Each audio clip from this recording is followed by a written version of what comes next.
পরিবেশের তোয়াক্কা না করে বর্জ্য ব্যবস্থাপনা ছাড়াই ময়মনসিংহে কার্যক্রম চালাচ্ছে একটি ডিম উৎপাদনকারী প্রতিষ্ঠান। ৪৫ একর জায়গা নিয়ে প্রতিষ্ঠিত ফার্মটি লেয়ার মুরগির বর্জ্য ও কেমিক্যালের তীব্র গন্ধে অতিষ্ঠ এলাকাবাসী। দূষিত হচ্ছে ফার্মটি পাশে থাকা বুড়ি ভোগাই নদীর পানি। এতে মাছ মারা যাওয়ার পাশাপাশি ছড়িয়ে পড়ছে চর্মসহ নানা রোগ ব্যাধি। শেরপুর প্রতিনিধি মনিরুল ইসলাম মনিরের রিপোর্ট, জানাচ্ছেন নাইমুর রহমান।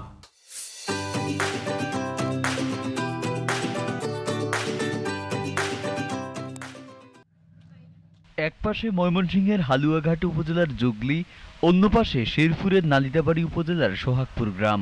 দুই উপজেলার মাঝখান দিয়ে বয়ে গেছে নালিতাবাড়ির বুড়ি ভোগাই নদী।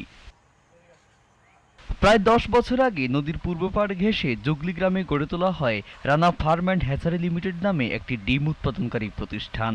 বর্তমানে ওই ফার্মে প্রায় 8 লাখ লেয়ার মুরগি থেকে প্রতিদিন উৎপাদন হয় ডিম। একই সাথে কেমিক্যাল মিশ্রিত বর্জ্য ফেলা হচ্ছে পাশের বুড়ি ভোগাই নদীতে।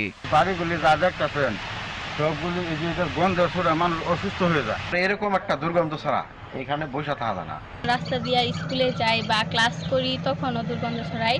প্রতিদিন ড্রেনের মাধ্যমে ফার্মটির বর্জ্য নদীর পানিতে ফেলার কারণে ছড়িয়ে পড়ছে রোগ ব্যাধি, নষ্ট হচ্ছে ফসলের ক্ষেত। এই পানিটা মনে হরুন আবাদ তুললে আবাদ নষ্ট হয়ে যায়, আবাদ করছে না। এই দূষিত পানিতে সবজি আমার নষ্ট হয়ে যায়। আমরা এই নদীতে বাঁধ দিয়া বুড়ো আবাদ করতাম, এখন এই বুড়ো আবাদ আমরা করতে পারতেছি না এই দূষিত পানির কারণে। এ বিষয়ে কথা বলতে অস্বীকৃতি জানিয়েছে ফার্ম কর্তৃপক্ষ। তবে ফার্মটির কাজে নালিতাবাড়ি ইউনিয়ন ভূমি অফিসে আসা ব্যবস্থাপক শাহিনুজ্জামানের সাথে দেখা করতে চাইলে কৌশলে এড়িয়ে যান তিনিও। রিপোর্ট দিচ্ছে, আমাদের যে সময় দিচ্ছে সময় মতো আমরা রিপোর্ট দিচ্ছি। বিষয়টি তদন্তপূর্বক ব্যবস্থা নেওয়ার আশ্বাস দিয়েছেন ময়মনসিংহে পরিবেশ অধিদপ্তরের উপপরিচালক এবং শেরপুরের নালিতাবাড়ি উপজেলা নির্বাহী কর্মকর্তা। তাদের ড্রয়িং ডিজাইন জমা দেওয়ার কথা, আমি যতদূর জেনেছি এখন সেটা জমা দেওয়া হয়। তো আমরা আবার এই প্রতিষ্ঠানটি পুনরায় তদন্ত করে তাদের বিরুদ্ধে যদি আইন ব্যবস্থা অবশ্যই গ্রহণ করব। বিষয়টা আসলে আন্তঃ উপজেলা একটা বিষয়, কারণ ফার্মটার অবস্থান আবার হালুয়াঘাট ইউনিয়নে। সেক্ষেত্রে আমাদের সদ্য জেলা প্রশাসক স্যারের সহায়তা লাগবে, স্যারের মাধ্যমে আমরা এটা প্রয়োজনীয় ব্যবস্থা করব।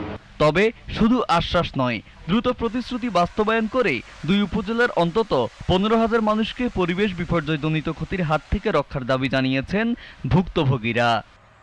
Naimur Rahman, GTV news.